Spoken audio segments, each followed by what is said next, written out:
This month marks 2 years since the overturning of Roe v. Wade, a landmark ruling that has been galvanizing voters ever since. A newly published book entitled The Fall of Roe, The Rise of a New America reveals the political maneuvering that came before that decision.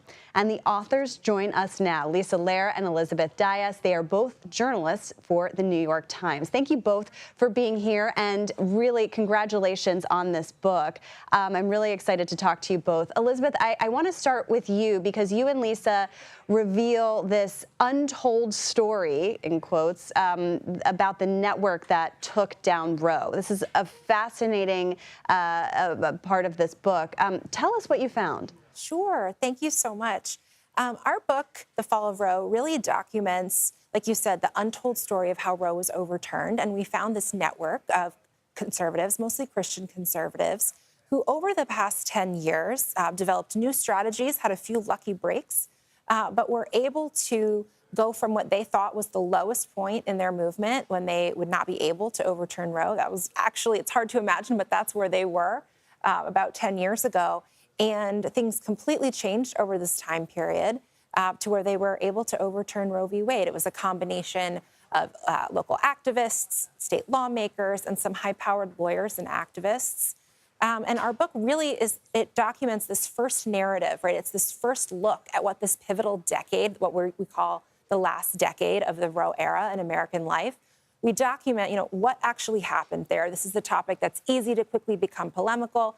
And we felt it was really important to take this seriously, to actually listen to who the players were on all sides of this, and to really just get a common set of facts down to start to understand where we have been and where we're going as a country. Yeah, I mean, Lisa, what's fascinating here, at least to me, was the legal strategy behind all of this, and how long it took, but really how strategic they were about bringing certain cases forward to get this to the Supreme Court. I mean, as you also document, this is something that conservatives have been pushing for decades, of course. But I'm also curious, kind of what you make of how liberals were essentially caught off guard here. Well, I think for a long time, for Republicans and Democrats, certainly for the abortion rights movement, there was a widespread belief that Roe would stand. And the idea that this precedent that had been part of American life for 2 generations, part of how people planned their families, could suddenly disappear felt hard to wrap your head around. So I think certainly among voters, there was really a widespread sense of denial as conservatives inched forward, passing restrictions in conservative state houses, moving them up through the courts. It was really hard for the public to put that together into a narrative, which is really what we've done in this book, document how they did all that and how all those different pieces fit together. But that was something that was really hard for the public to see because it happened so piecemeal.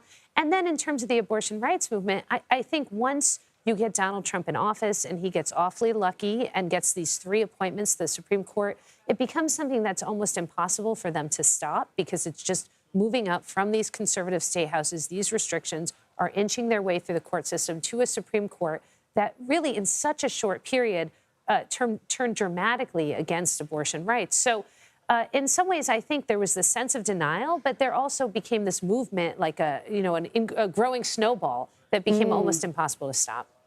And Elizabeth, we've seen obviously how this issue now has galvanized especially Democratic voters or voters towards the Democrats in some ways. And obviously we'll see the biggest test of that this election cycle. But I'm curious how the anti-abortion movement is preparing for what's next. Right. It's such an important question because the foundation of Roe for 50 years has completely, totally shifted. The ground that they had been able to build their strategies on, kind of the way political dynamics just worked in every presidential election, right? It was a mobilizing issue for Republicans.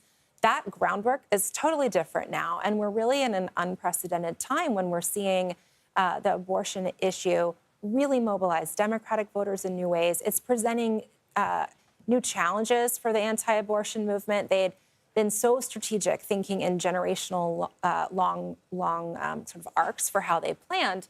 But now that sense of denial that Lisa was talking about, that's really been shattered, right? So they no longer have the benefit of that as one of their key assets that enabled them to move forward. So now that the American public generally understands that not only did they overturn Roe, but their end goal here is much bigger, right? It's not just stopping with ending Roe. It's going for the complete end of abortion, period. And that's not a popular position. In fact, it's a minority position, a big minority. There's a very small amount of them. So they're up against new challenges. Well, a perfect time for this book, and I'm excited for you both on the release. Congratulations, Elizabeth and Lisa. Thank you so much for being here. Thank you.